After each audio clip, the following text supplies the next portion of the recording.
So we're back today for step 2 of our fall lawn care program. This is going to be our dethatching process. Now, what is thatch exactly? Well, I'm going to go out into the yard here in just a second and pull a core of soil so I can kind of show you what my thatch layer looks like. And this will kind of explain things a little bit better for you. Mainly for our process here today and what's happening in my yard is that when my lawn went dormant this summer, there's a few areas that just didn't come back as full as I would like to.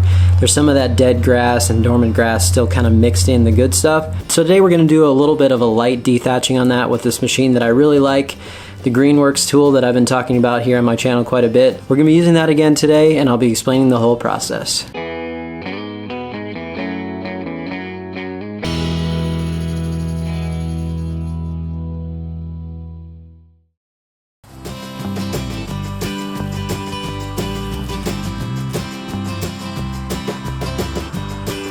So what exactly is thatch? Well, it's actually this buildup here at the top of our soil. What that does is actually protects the soil a little bit from the extreme heat and keeps a little bit of moisture there too.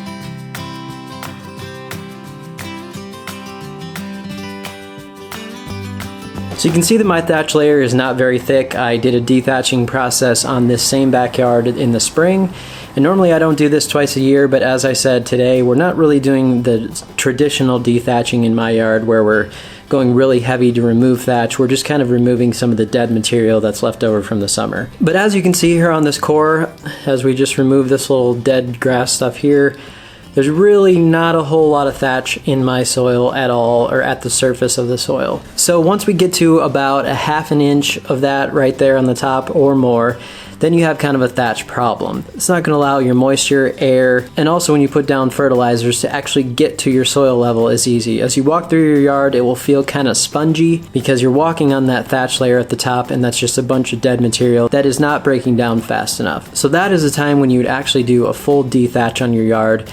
And for cool season lawns right now, fall would be a great time to do that. So go out and check your yard if you can. You don't have to pull a core like I did, but if you want to even just dig a little scoop out of your yard, a little square or something, and take that little section out and look at it and then put it right back in the ground, you can get an idea of how much thatch is in your yard.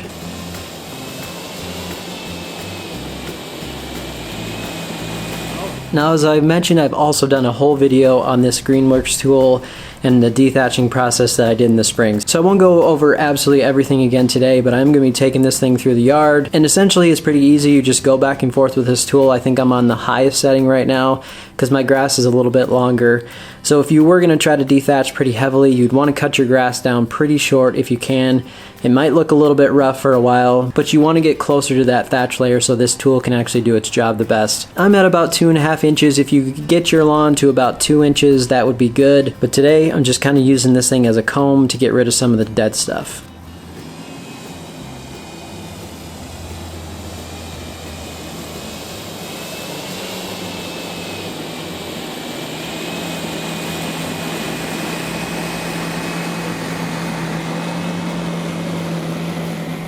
Here you can kind of see what's being removed. You know, there's a couple of good grass clippings in there too, but obviously most of this more dead looking light colored stuff is coming out, and that's pretty much exactly what we want. So of course that step's going to take you a little bit of time, so just take your time doing that. Then I'm going to go through with the mower and just pick all that up with a bagger, and that's probably the easiest way of doing it.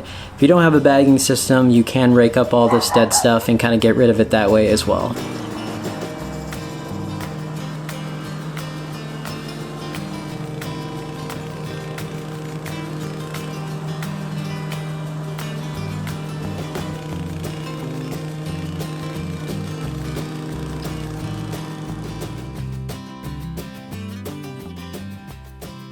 Alright, so we're on to part 2 now of step 2 of our fall lawn program. And so after that dethatching yesterday, I took a little break and let the lawn kind of sit overnight and just be what it is. And then today, I'm going to do probably my least favorite thing when it comes to lawn care, and that's aeration. Now, it's an important thing, but it's just very physically demanding. And so this is a step that if you're not really up for the physical part of it, you can have this hired out and you can have somebody aerate your yard for you, but it's still going to be an important step in how I take care of my yard in the fall.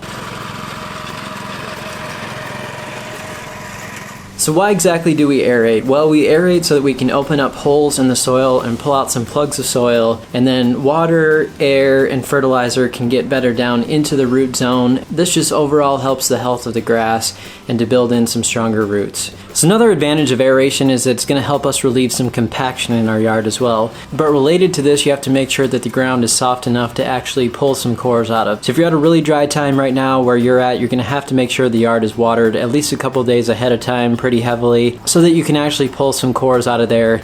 If it's just hard ground, the tines are just going to kind of bounce on top of the yard and they're not really going to dig in enough to really do any good for you. So that's one thing that you have to make sure you do as well, is to make sure that the ground is soft enough to do this process. So today I'm going to be out in the backyard using this aerator right here. And actually one of my viewers, Sean, shout out to you. He's a local guy here that contacted me and he actually owns this aerator and I'm just borrowing it from him. So if you don't have a friend or someone that has one, you can go to Home Depot or usually local hardware stores, things like that, and you can rent one of these machines. There's different types of them. There's a few different updated versions, but this Bluebird is kind of the old standby as far as the classic designs of them go. So that will work perfectly as well, but just know that if you go to Home Depot, you might find some different brands there as well. A couple things to know here while you're actually using the machine is that I see a lot of people going too fast with these machines and you feel a little bit out of control. So actually how you can usually slow that down is with just the throttle on the motor. This is usually going to slow down the drive system and everything so that you can kind of keep it more in control. That's one thing for sure, is make sure that you don't get it going too fast. If you're in a confined space here inside of a fence like me, you just have to kind of get as close as you can get. But slow down as you get to the corners and just pick up the tines and turn it around. That's really the best way that I found to kind of get in the corners, is just pick up the tines and then back it into the corner and kind of start again that way. Other than that, you can just go in one direction with this machine if you want, and that's just called basically a single pass. However, if you want to go perpendicular to that from what you did with your original pass, that works as well, and you can kind of do a double pass. Some people do even more than that. I found that I don't usually need to do this, and my lawn is in pretty good shape right now. But if you're just coming out of drought or you're just coming out of stress like that, then it's not the best idea to go super crazy with a ton of holes, because in the past I have torn up a lot of my actual grass because it was in a stress state when I actually aerated. So just beware of that as well, and kind of look at what your grass is like before you start aerating and kind of decide on how many holes you actually want to put in the ground. So what exactly do you do with those little plugs sitting up on top of the ground? Well, I usually leave these in place because they will break down naturally. However, someone did mention this to me recently, that if you do get some wet weather after this, or you're walking on your yard a lot after you aerate, leaving those plugs up on top can actually cause the yard to become more bumpy, because if you think about it, those things smash down into the top of the ground there, and they're not fully broken down before they do that, so you get kind of a little clump there and kind of a little bump in the yard. So what would be best case scenario is try to stay off the yard here for a couple days, let it dry out and let those cores dry out, and then come in with a bagger and a mower or something else to agitate them. You can maybe even use like a drag mat or something if you have one, but the easiest thing would probably be just take your mower and probably an old blade, because it's going to dull up your blade a little bit, and go over the yard a little bit lower than you normally would and just chop up all those cores, and that will kind of break up everything. A little bit of that soil will fall on top of the lawn, which is okay. It's a little bit of top dressing, but then you won't be walking all over these things and you won't be causing any more bumps in your yard.